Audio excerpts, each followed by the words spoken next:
Lalo pang hihigpitan ang seguridad sa Malabon National High School kasunod ng mga banta umano sa mga estudyante. Bantay sarado ng pulisya ang paaralan. May unang balita live si Gabriel Gonzalez. Gabriel? Susan, kasunod ng naiulat na banta ng karahasan sa mga estudyante, suspendido muna ang face-to-face classes sa Malabon Elementary School at Malabon National High School ngayong araw. Asynchronous mode of learning ang gagawin muna pero hindi muna academic lessons ang ituturo sa mga bata, kundi yung tinatawag nilang social-emotional learning activity. Lain nitong maituro sa mga estudyante na maging kalmado, sumunod sa safety at security protocols ng paaralan sakaling may anumang banta at humingi ng tulong.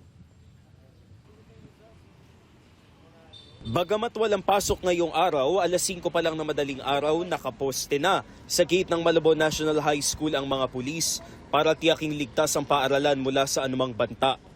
Bahagi ito ng mas maigpit na seguridad sa paaralan, kasunod ng banta sa mga mag-aaral ng MES at MNHS kahapon. Sa kumalat na screenshot online, sinabi ng nagpost na may pangalang Bella ASX na target nilang patayin ang mga mag-aaral mula grade 1 hanggang grade 12. Dahil dito, agad pinauwi ang mga estudyante.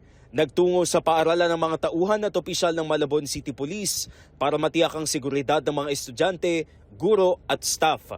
Nagpulong din ang pulisya at mga opisyal ng MNHS para pag-usapan ng mga pagbabago sa security protocols. Lumabas sa investigasyon ng Northern Police District na peke ang naturang banta.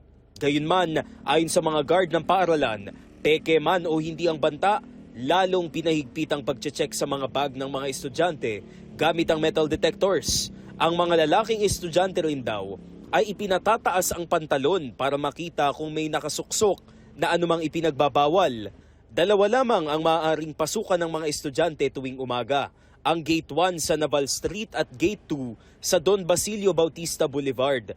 Pagdating ng tanghali at hapon, bubuksan ang Gate 3 malapit sa Plaza Hulong Duhat at Gate 2 bilang labasan ng mga estudyante. Batay sa pahayag ng lokal na pamahalaan ng Malabon, ang anumang banta sa kaligtasan ay kanilang sineseryoso.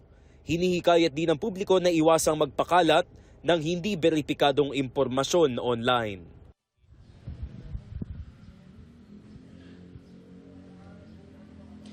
Susan, kanina may mangilan-ngilan ng mga estudyante na dumarating dito sa Malabon Elementary School at sa Malabon National High School. Kahit nag-anunsyo na ang mga nasabing paaralan na walang face-to-face classes ngayong araw. Kinakausap na lang sila ng mga security guard at pinauuwi. At yan ang unang balita mula rito sa Malabon. Gabriel Gonzalez, GMA News.